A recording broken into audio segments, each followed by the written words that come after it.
Ada satu kisah dalam kitab Mawaizul Usfuriyah, itu di zaman Nabi Musa alaihissalam. Ada seorang hamba yang selama hidupnya tidak pernah berbuat baik. Selama hidupnya tidak ada satupun kebaikannya. Semua kejahatan. Membunuh orang, mencuri, merampok, judi, ganggu istrinya orang. Semua kejahatan dia lakukan. Nah, ini orang waktu meninggal, Pak. Apa yang terjadi? Karena ini orang jahat, tidak ada kebaikannya di masyarakat. Kepala kampung waktu itu memerintahkan supaya jenazahnya dibuang ke tong sampah. Karena tidak ada yang mau urusi, tidak ada sumbangan kebaikannya. Apa yang terjadi?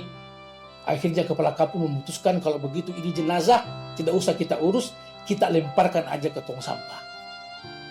Nabi Musa alaihissalam pada saat itu diutus oleh Allah Subhanahu wa taala. Allah bilang sama Nabi Musa, "Ya Musa, kau ke kampung itu. Di sana ada hamba yang paling aku cintai dan aku sayangi, dibuang orang kampung jenazahnya ke tong sampah. Kau ke kampung itu, ambil itu jenazah, urus jenazahnya. Mandikan dia, kafani dia, salatkan dia, dan kuburkan dia dengan layak. Kenapa? Kata Allah, itulah hamba yang paling aku sayangi dan cintai." Datanglah Nabi Musa ke kampung itu, ketemu kepala kampung. Nabi Musa tanya sama Pak kepala kampung, "Pak, katanya saya dengar di sini ada jenazah yang dibuang ke tong sampah." Lagi ada, Pak. Siapa itu orang? Wah, itu orang nggak ada kebaikannya. Orang jahat. Selama hidup di kampung ini tidak ada satu kebaikan pun yang dilakukan untuk masyarakat di sini. Sehingga orang kampung marah dibuang jenazahnya ke tong sampah. Apa yang dilakukan Nabi Musa? Komplain kemudian kepada Allah. Nabi Musa bilang, "Ya Allah, pantas orang kampung buang jenazah itu ke tong sampah, ya Allah. Ternyata togenggesan apalaka.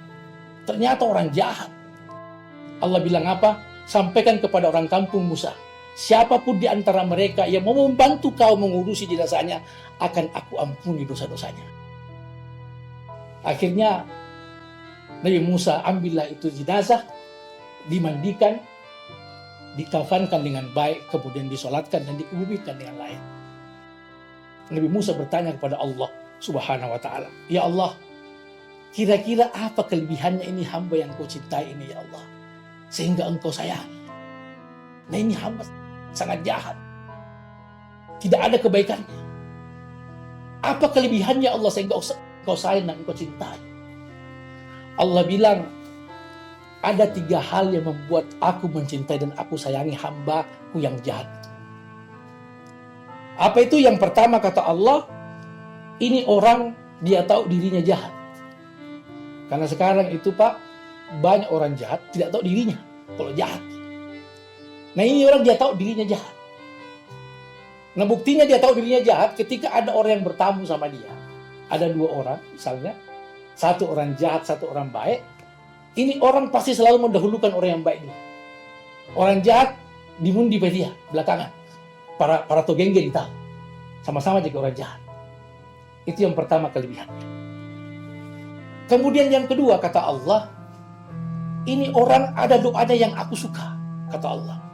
Dia selalu berdoa kepada saya. Apa kata dia? Dia selalu bilang kepada Allah, "Ya Allah, mengakukah ya Allah, saya ini hambamu yang jahat. Ya Allah, aku akui saya selalu melaksanakan apa yang engkau larang, dan aku tinggalkan apa yang engkau perintahkan kepada aku. Tapi ketahui ya Allah, semua itu aku lakukan karena lemahnya imanku kepadamu. Semua itu aku laksanakan kenapa? Karena mudahnya imanku ikut godaannya setan dan iblis. Kalau seandainya karena lemahnya imanku ini ya Allah," kata ini orang jahat, "engkau masukkan aku ke neraka, maka yang paling berbahagia dalam hal ini adalah musuhmu, iblis laknatullah alaihi. Yang paling senang dalam hal ini adalah iblis, para setan yang mampu menggoda dan menghasut saya ya Allah. Tapi sekiranya karena lemahnya imanku ini, kemudian aku berbuat jahat kepadamu ya Allah, lalu engkau masukkan aku ke dalam surga, maka yang paling sakit hati dalam hal ini adalah iblis laknatullah alaihi. Kenapa? Kecewa, tidak tercapai maksudnya untuk menjebloskan aku ke neraka-Mu ya Allah." Allah bilang, ini doa yang aku suka, kata Allah Subhanahu wa taala pada Nabi Musa alaihissalam. Kemudian yang ketiga, kata Allah, kelebihannya orang jahat ini, dia tidak pernah berputus asa dari rahmat Allah Subhanahu wa taala. Sehingga ada hadis mengatakan, Rasulullah bersabda, orang yang jahat, orang yang banyak dosanya, tapi tidak pernah putus asa dari rahmat Allah, itu lebih dekat kepada Allah daripada orang yang banyak amal ibadahnya, tapi selalu putus asa dari rahmat Allah Subhanahu wa taala. Jangan lagi ragu dengan dosa-dosa yang kita lakukan.